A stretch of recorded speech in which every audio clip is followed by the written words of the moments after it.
Slowly they bore him, and the air grew hushed, as though creation itself paused to witness the passing of one marked by fate.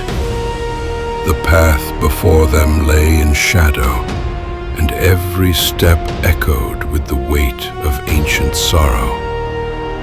No voice was raised, for grief had become a solemn mantle upon all who walked in that procession. Yet even in death, he seemed to command the silence, as if the very stones remembered the tread of his former strength. And thus they carried him toward the place appointed, where the earth would close around his rest, though none could say whether such a spirit would ever truly sleep.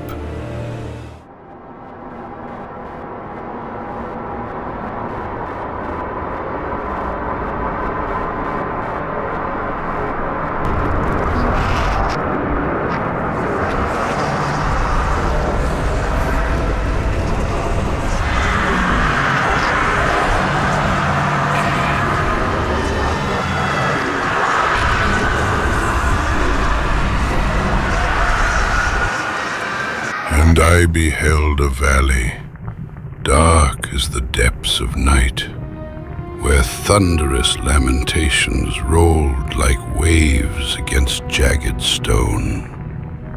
The air was thick with a crimson haze, stirred by winds that carried the cries of souls tormented by ancient punishments. Flames rose and fell like breathing creatures, casting shifting shadows upon cliffs that seemed to stretch without end. Below us lay a region of sorrow, where countless spirits moved in ceaseless anguish, each bound to the ruin of their own deeds. And the ground trembled beneath the weight of their despair, as if hell itself exhaled its eternal grief. I know you, Cain. You are worthy. Victis, suffering to the conquered. Ironic that now I was the one suffering. Not anything as pedestrian as physical pain, rather the cruel jab of impotent anger, the hunger for revenge. I didn't care if I was in heaven or hell. All I wanted was to kill my assassins. Sometimes you get what you wish for. The necromancer Mortanius offered me a chance for vengeance, and like a fool, I jumped at his offer without considering the cost. Nothing is free, not even revenge. What madness is this? What pitiful form is this that I have come to inhabit? Death would be a release next to this travesty. You did not survive the blade, Cain. I have only spared you from total dissolution. I would choose oblivion over this existence. Then make your choice, Cain. My choice? But I am destroyed. You can be reborn. The death of the Circle's abominations traps the essence of life. It is this soul that animates the corpse you lived in. And that, Cain, is the demise of Nosgoth. There is no balance.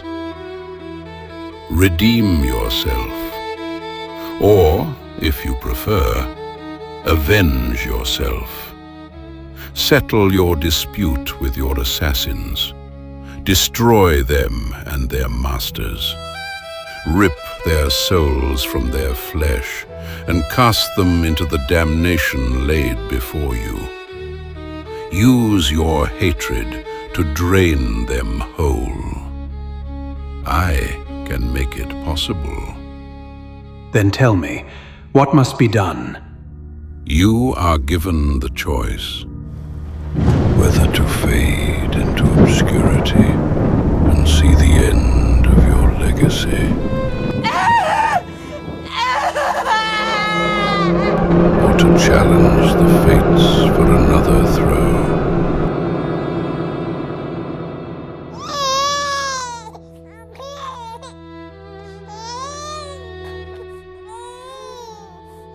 A better throw against one's destiny. What was a nobleman to do? Is this truly how you want your legacy to end? A cowardly act under the cover of the night, the faces of your murderers concealed, and even in death your assassins mock you. Your life, nothing but a token to be collected. Your existence, your family history, your ambition, all of it exchanged for coin and favor. And then, when the last piece of silver passes from palm to palm, your second death, the death of memory, the death of presence. If I am to once again cross the veil between life and death, then this time I will do it under my own imperative. Then to rise, first you must fall. That be warned, if your will is tainted, if doubt enters your heart, the flames of the damned will consume you, and your soul will be lost to the howling abyss. My rage burns brighter than the fires of hell. I will have the blood I hunger for. Then fulfill your blood omen, and cast myself in. A redeemer, a destroyer, a pawn, or a messiah. What will you become, Cain? What will become of all of us? Tumbling, burning with white-hot fire, I fell into the depths of hell. My flesh dissolved, and my bones crumbled into ash. Unspeakable pain, relentless agony. Time ceased to exist. My soul was torn in two, warped and twisted, my mind inverted. Every fiber of me being ripped apart and sewed back together. The descent had destroyed me, and I was reborn. Thus he arose from the place of torment, and the gloom that had encompassed him fell away like a broken shroud. The air around him still trembled with the memory of fire, yet he walked unshaken, as one whom suffering had tempered into iron.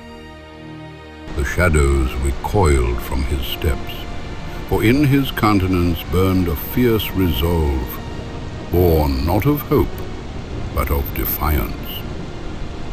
And though the echoes of the abyss clung to him like smoke, he moved forward into the world of men, carrying with him the dread majesty of one who has looked upon ruin and returned.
dank womb of darkness and decay.